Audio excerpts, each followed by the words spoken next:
प्यारे परमेश्वर, इस अच्छे से समय के लिए आपको धन्यवाद देते हैं। आज के इस बाइबल वचन समय को भी आप आशीषदायक बना के दीजिए। जैसे हम इफिसियों में देखते हैं, आत्मा का तलवार परमेश्वर का वचन है, उसी प्रकार परमेश्वर इन वचनों को पढ़ते वक्त आपके सामर्थ्य से हमें भर दीजिए। यीशु मसीह के नाम से मांगते पिता, आमीन। यिर्मयाह अध्याय 47। फिरौन द्वारा गाजा नगर को जीत लेने से पहले यिर्मयाह भविष्यद्वक्ता के पास पलिश्तियों के विषय यहोवा का यह वचन पहुंचा। यहोवा यों कहता है, देखो, उत्तर दिशा से उमड़ने वाली नदी देश को, उस सब समेत जो उसमें है, और निवासियों समेत नगर को डुबो लेगी। तब मनुष्य चिल्लाएंगे, वरन देश के सब रहने वाले हाय हाय करेंगे। शत्रुओं के बलवंत घोड़ों की टाप, रथों के वेग से चलने और उनके पहियों के चलने का कोलाहल सुनकर पिता के हाथ पांव ऐसे ढीले पड़ जाएंगे कि वह मुंह मोड़कर अपने लड़कों को भी न देखेगा, क्योंकि सब पलिश्तियों के नाश का दिन आता है, और सोर और सीदोन के सब बचे हुए सहायक मिट जाएंगे, क्योंकि यहोवा पलिश्तियों को, जो कप्तोर नामक समुद्र तट के बचे हुए रहने वाले हैं, उनको भी नष्ट करने पर है। गाजा के लोग सिर मुंडाए हैं। अश्कलोन जो पलिश्तियों के नीचान में अकेला रह गया है, वह भी मिटाया गया है। तू कब तक अपनी देह चीरता रहेगा? हे यहोवा की तलवार, तू कब तक शांत न होगी? तू अपनी मियान में घुस जा, शांत हो और थमी रह। तू कैसे थम सकती है? क्योंकि यहोवा ने तुझको आज्ञा देकर अश्कलोन और समुद्र तट के विरुद्ध ठहराया है। आमीन। यिर्मयाह अध्याय 48। मोआब के विषय इज़राइल का परमेश्वर सेनाओं का यहोवा यों कहता है, नबू पर हाय, क्योंकि वह नष्ट हो गया। किर्याताइम की आशा टूट गई, वह ले लिया गया है। ऊंचा गढ़ निराश और विस्मित हो गया है। मोआब की प्रशंसा जाती रही, हेशबोन में उसकी हानि की कल्पना की गई है। जाओ, हम उसका ऐसा नाश करें कि वह राज्य न रह जाए। हे मदमेन, तू भी सुनसान हो जाएगा, तलवार तेरे पीछे पड़ेगी। होरोनैम से चिल्लाहट का शब्द सुनो, नाश और बड़े दुख का शब्द सुनाई देता है। मोआब का सत्यानाश हो रहा है, उसके नन्हे बच्चे की चिल्लाहट सुन पड़ी, क्योंकि लूहित की चढ़ाई में लोग लगातार रोते हुए चढ़ेंगे, और होरोनाइम की उतार में नाश की चिल्लाहट संकट हुआ है। भागो, अपना अपना प्राण बचाओ, उस अधमुए पेड़ के समान हो जाओ जो जंगल में होता है, क्योंकि तू जो अपने कामों और संपत्ति पर भरोसा रखता है, इस कारण तू भी पकड़ा जाएगा, और कमोश देवता भी अपने याजकों और हाकिमों समेत बंधुआई में जाएगा। यहोवा के वचन के अनुसार नाश करने वाले तुम्हारे हर एक नगर पर चढ़ाई करेंगे, और कोई नगर न बचेगा। घाटी वाले और पहाड़ पर की चौरस भूमि वाले दोनों नष्ट किए जाएंगे। मोआब के पंख लगा दो, ताकि वह उड़कर दूर हो जाए, क्योंकि उसके नगर ऐसे उजाड़ हो जाएंगे कि उनमें कोई भी न बसने पाएगा। शापित है वह जो यहोवा का काम आलस्य से करता है, और वह भी जो अपनी तलवार लहू बहाने से रोक रखता है। मोआब बचपन ही से सुखी है, उसके नीचे तलछट है। वह एक बर्तन से दूसरे बर्तन में उंडेला नहीं गया, और न बंधुआई में गया, इसलिए उसका स्वाद उसमें स्थिर है, और उसकी गंध ज्यों की त्यों बनी रहती है। इस कारण यहोवा की यह वाणी है, ऐसे दिन आएंगे कि मैं लोगों को उसे उंडेलने के लिए भेजूंगा, और वे उसको उंडेलेंगे, और जिन गढ़ों में वह रखा हुआ है उनको चूचे करके फोड़ डालेंगे। तब जैसे इज़राइल के घराने को बेतेल से लज्जित होना पड़ा, जिस पर वे भरोसा रखते थे, वैसा ही मोआबी लोग कमोश से लज्जित होंगे। तुम कैसे कह सकते हो कि हम वीर और पराक्रमी योद्धा है? मोआब का तो नाश हुआ, उसके नगर भस्म हो गए, और उसके चुने हुए जवान घात होने को उतर गए। राजाधिराज, जिसका नाम सेनाओं का यहोवा है, उसकी यही वाणी है, मोआब की विपत्ति निकट आ गई, और उसके संकट में पड़ने का दिन बहुत ही वेग से आता है।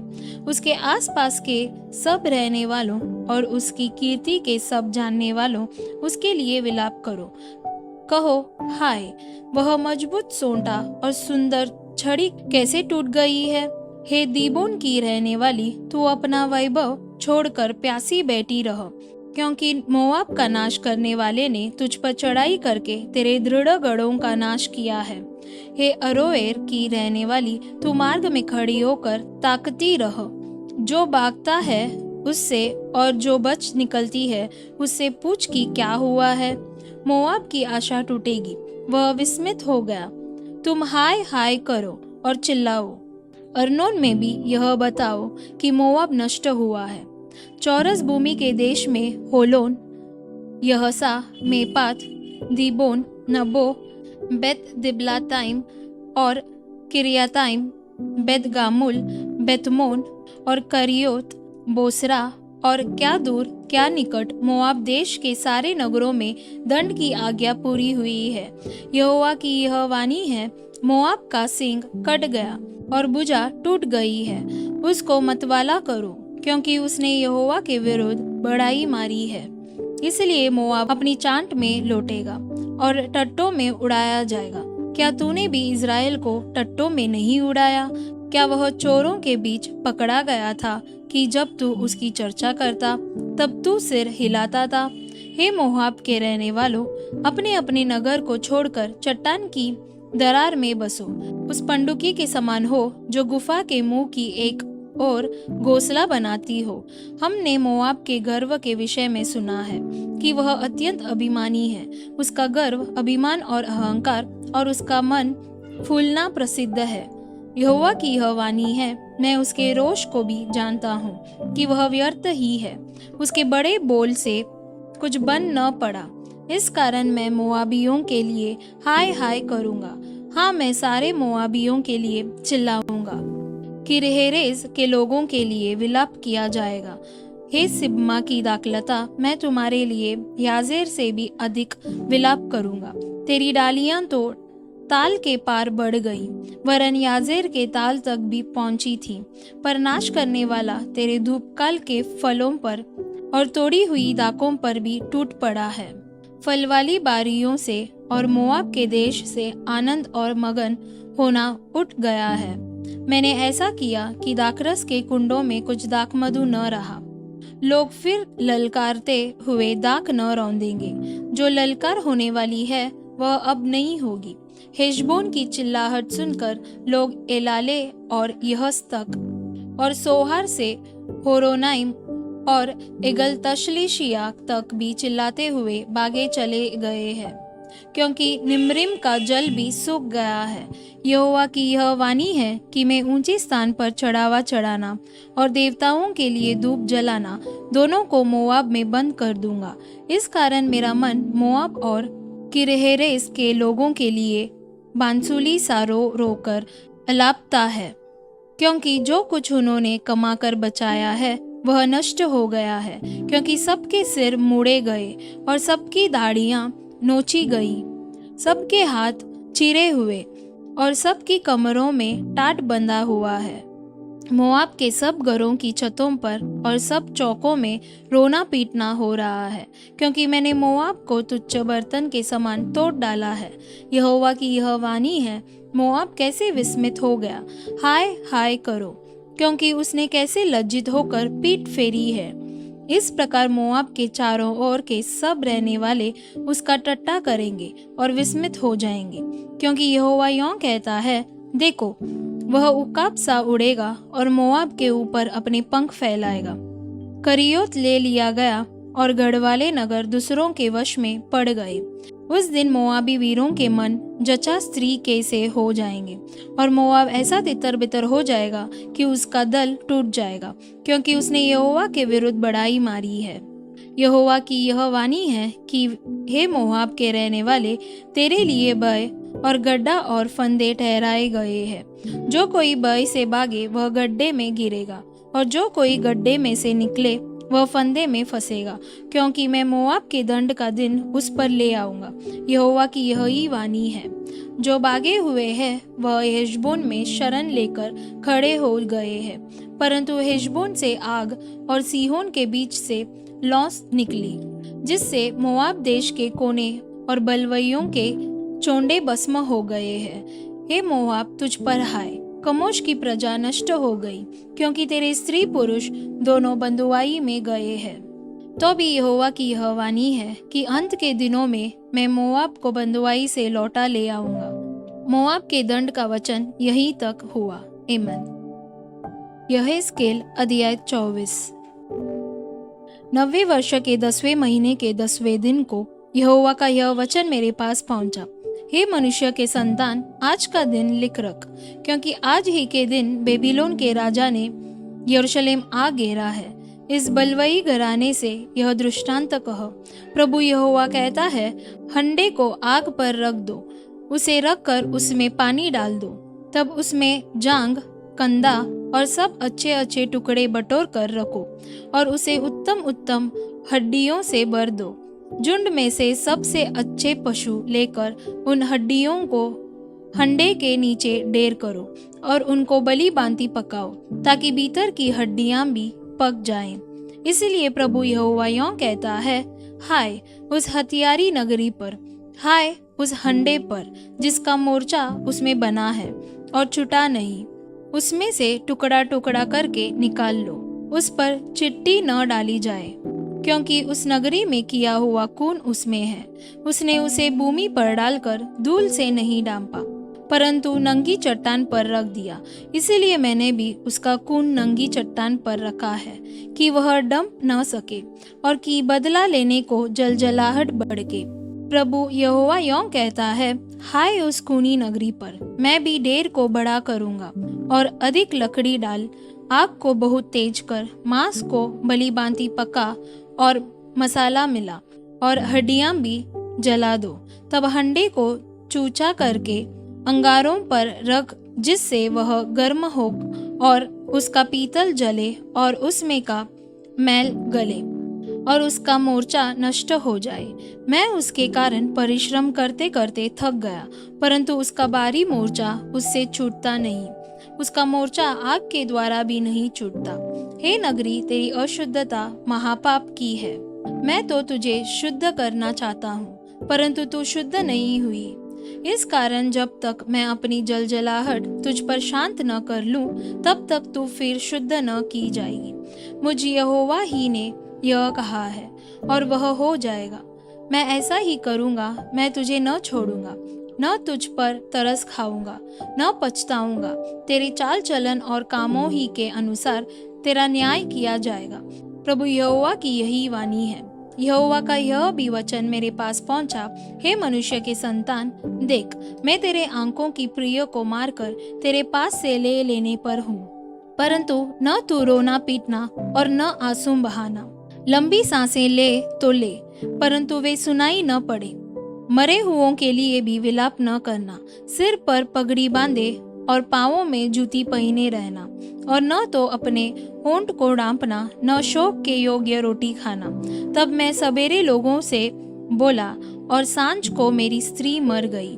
तब सवेरे मैंने आज्ञा के अनुसार किया। तब लोग मुझसे कहने लगे, क्या तू हमें न बताएगा कि यह जो तू करता है, इसका हम लोगों के लिए क्या अर्थ है? मैंने उनको उत्तर दिया, यहोवा का यह वचन मेरे पास पहुंचा। तो इज़राइल के घराने से कह, प्रभु यहोवा यूं कहता है, देखो, मैं अपने पवित्र स्थान को, जिसके गढ़ होने पर तुम फूलते हो और तुम्हारी आंखों का चाहा हुआ है और जिसको तुम्हारा मन चाहता है, उसे मैं अपवित्र करने पर हूँ। और अपने जिन बेटे बेटियों को तुम वहां छोड़ आए हो, वे तलवार से मारे जाएंगे। जैसा मैंने किया है वैसा ही तुम लोग करोगे। तुम भी अपने होंठ न डांपोगे, न शोक के योग्य रोटी खाओगे। तुम सिर पर पगड़ी बांधे और पाँवों में जूती पहने रहोगे। न तुम रोओगे न छाती पीटोगे, वरन अपने अधर्म के कामों में फंसे हुए गलते जाओगे और एक दूसरे की ओर कराते रहोगे। इस रीति यहेजकेल तुम्हारे लिए चिन्ह ठहरेगा। जैसा उसने किया ठीक वैसा ही तुम भी करोगे। जब यह हो जाए तब तुम जान लोगे कि मैं परमेश्वर यहोवा हूँ। हे मनुष्य के संतान, क्या यह सच नहीं कि जिस दिन में उनका दृढ़ गढ़, उनकी शोभा और हर्ष का कारण और उनके बेटे बेटियां जो उनकी शोभा, उनकी आंखों का आनंद और मन की चाह है, उनको मैं उनसे ले लूंगा। उसी दिन जो भाग कर बचेगा वह तेरे पास आकर तुझे समाचार सुनाएगा। उसी दिन तेरा मुंह खुलेगा और तू फिर चुप न रहेगा, परंतु उस बचे हुए के साथ बातें करेगा। इस प्रकार तू इन लोगों के लिए चिन्ह ठहरेगा और ये जान लेंगे कि मैं यहोवा हूँ। आमीन। यहेजकेल अध्याय 25। यहोवा का यह वचन मेरे पास पहुंचा, हे मनुष्य के संतान, अम्मोनियों की ओर मुंह करके उनके विषय में भविष्यवाणी कर। उनसे कह, हे अम्मोनियों, परमेश्वर यहोवा का वचन सुनो। परमेश्वर यहोवा यों कहता है कि तुमने जो मेरे पवित्र स्थान के विषय जब वह अपवित्र किया गया, और इज़राइल के देश के विषय जब वह उजड़ गया, और यहूदा के घराने के विषय जब वे बंधुआई में गए, अहा अहा कहा, इस कारण देखो, मैं तुझको पूर्व देश के लोगों के अधिकार में करने पर हूँ, और वे तेरे बीच अपनी छावनियाँ डालेंगे और अपने घर बनाएंगे। वे तेरे फल खाएंगे और तेरा दूध पिएंगे। मैं रब्बा नगर को ऊंटों के रहने और अम्मोनियों के देश को भेड़ बकरियों के बैठने का स्थान कर दूंगा। तब तुम जान लोगे कि मैं यहोवा हूँ। क्योंकि परमेश्वर यहोवा यों कहता है, तुमने जो इज़राइल के देश के कारण ताली बजाई और नाचे और अपने सारे मन के अभिमान से आनंद किया, इस कारण देख, मैंने अपना हाथ तेरे ऊपर बढ़ाया है और तुझको जाति जाति की लूट कर दूंगा, और देश देश के लोगों में से तुझे मिटाऊंगा और देश देश में से नष्ट करूंगा। मैं तेरा सत्यानाश कर डालूंगा, तब तू जान लेगा कि मैं यहोवा हूँ। परमेश्वर यहोवा यों कहता है, मोआब और सेईर जो कहते हैं, देखो, यहूदा का घराना और सब जातियों के समान हो गया है। इस कारण देख, मोआब के देश के किनारे के नगरों को, बेत्यशीमोत, बालमोन और किरियाताइम जो उस देश के शिरोमणि हैं, मैं उनका मार्ग खोलकर उन्हें पूर्व देश के लोगों के वश में ऐसा कर दूंगा कि वे अम्मोनियों पर चढ़ाई करें, और मैं अम्मोनियों को यहाँ तक उनके अधिकार में कर दूंगा कि जाति जाति के बीच उनका स्मरण फिर न रहेगा। मैं मोआब को भी दंड दूंगा, तब वे जान लेंगे कि मैं यहोवा हूँ। परमेश्वर यहोवा यों भी कहता है, एदोम ने जो यहूदा के घराने से पलटा लिया और उनसे बदला लेकर बड़ा दोषी हो गया है, इस कारण परमेश्वर यहोवा यों कहता है, मैं एदोम के देश के विरुद्ध अपना हाथ बढ़ाकर उसमें से मनुष्य और पशु दोनों को मिटाऊंगा, और तेमान से लेकर ददान तक उसको उजाड़ कर दूंगा, और वे तलवार से मारे जाएंगे। मैं अपनी प्रजा इज़राइल के द्वारा एदोम से अपना बदला लूंगा, और वे उस देश में मेरे कोप और जलजलाहट के अनुसार काम करेंगे। तब वे मेरा पलटा लेना जान लेंगे। परमेश्वर यहोवा की यही वाणी है। परमेश्वर यहोवा यों कहता है, क्योंकि पलिश्ती लोगों ने पलटा लिया, वरन अपनी युग युग की शत्रुता के कारण अपने मन के अभिमान से बदला लिया कि नाश करें। इस कारण परमेश्वर यहोवा यों कहता है, देख, मैं पलिश्तियों के विरुद्ध अपना हाथ बढ़ाने पर हूँ, और करेतियों को मिटा डालूंगा, और समुद्र तीर के बचे हुए रहने वालों का नाश करूंगा। मैं जलजलाहट के साथ मुकदमा लड़कर उनसे खड़ाई के साथ पलटा लूंगा, और जब मैं उनसे बदला ले लूंगा, तब वे जान लेंगे कि मैं यहोवा हूँ। आमीन। प्रकाशित वाक्य अध्याय 12। फिर स्वर्ग में एक बड़ा चिन्ह दिखाई दिया, अर्थात एक स्त्री जो सूर्य ओढ़े हुए थी और चांद उसके पांवों तले था, और उसके सिर पर 12 तारों का मुकुट था। वह गर्भवती हुई और चिल्लाती थी, क्योंकि प्रसव की पीड़ा में थी। एक और चिन्ह स्वर्ग में दिखाई दिया, और देखो, एक बड़ा लाल अजगर था, जिसके 7 सिर और 10 सींग थे, और उसके सिरों पर 7 राजमुकुट थे। उसकी पूंछ ने आकाश के तारों की 1/3 को खींचकर पृथ्वी पर डाल दिया। वह अजगर उस स्त्री के सामने जो जचा थी खड़ा हुआ कि जब वह बच्चा जने तो उस बच्चे को निगल जाए। वह बेटा जनी जो लोहे का दंड लिए हुए सब जातियों पर राज्य करने पर था। और वह बच्चा एकाएक परमेश्वर के पास और उसके सिंहासन के पास उठाकर पहुंचा दिया गया। और वह स्त्री उस जंगल को भाग गई जहां परमेश्वर की ओर से उसके लिए एक जगह तैयार की गई थी कि वहां वह 1260 दिन तक पाली जाए। फिर स्वर्ग में लड़ाई हुई। मिकाएल और उसके स्वर्गदूत अजगर से लड़ने को निकले और अजगर और उसके दूत उससे लड़े, परंतु प्रबल न हुए और स्वर्ग में उनके लिए फिर जगह न रही। तब वह बड़ा अजगर अर्थात वही पुराना सांप जो इब्लिस और शैतान कहलाता है और सारे संसार का भरमाने वाला है, पृथ्वी पर गिरा दिया गया और उसके दूत उसके साथ गिरा दिए गए। फिर मैंने स्वर्ग से यह बड़ा शब्द आते हुए सुना, अब हमारे परमेश्वर का उद्धार और सामर्थ्य और राज्य और उसके मसीह का अधिकार प्रकट हुआ है, क्योंकि हमारे भाइयों पर दोष लगाने वाला जो रात दिन हमारे परमेश्वर के सामने उन पर दोष लगाया करता था, गिर दिया गया है। वे मेमने के लहू के कारण और अपनी गवाही के वचन के कारण उस पर जयवंत हुए और उन्होंने अपने प्राणों को प्रिय न जाना, यहाँ तक कि मृत्यु भी सह ली। इस कारण हे स्वर्गों और उनमें रहने वालों मगन हो, हे पृथ्वी और समुद्र तुम पर हाय, क्योंकि शैतान बड़े क्रोध के साथ तुम्हारे पास उतर आया है, क्योंकि जानता है कि उसका थोड़ा ही समय और बाकी है। जब अजगर ने देखा कि मैं पृथ्वी पर गिरा दिया गया हूँ, तो उस स्त्री को जो बेटा जनी थी सताया, पर उस स्त्री को बड़े उकाब के 2 पंख दिए गए कि सांप के सामने से उड़कर जंगल में उस जगह पहुंच जाए जहां वह एक समय और समयों और आधे समय तक पाली जाए। और सांप ने उस स्त्री के पीछे अपने मुंह से नदी के समान पानी बहाया कि उसे इस नदी से बहा दे, परंतु पृथ्वी ने उस स्त्री की सहायता की और अपना मुंह खोलकर उस नदी को जो अजगर ने अपने मुंह से बहाई थी पी लिया। तब अजगर स्त्री पर क्रोधित हुआ और उसकी शेष संतान से जो परमेश्वर की आज्ञाओं को मानते और यीशु की गवाही देने पर स्थिर है, लड़ने को गया और वह समुद्र के बालू पर जा खड़ा हुआ। आमीन। प्यारे परमेश्वर, अच्छे समय के लिए आपको धन्यवाद देते हैं। जैसे यह स्केल ने अपने जो आज्ञा दी थी वैसे ही किया था परमेश्वर, उसी प्रकार हम भी अपना सेवा करने के लिए आप हमें मदद कीजिए और हमारा भी दर्शन का जिंदगी बढ़ोतरी पाने के लिए हम प्रार्थना करते हैं। यीशु मसीह के नाम से मांगते पिता, आमीन। God bless you.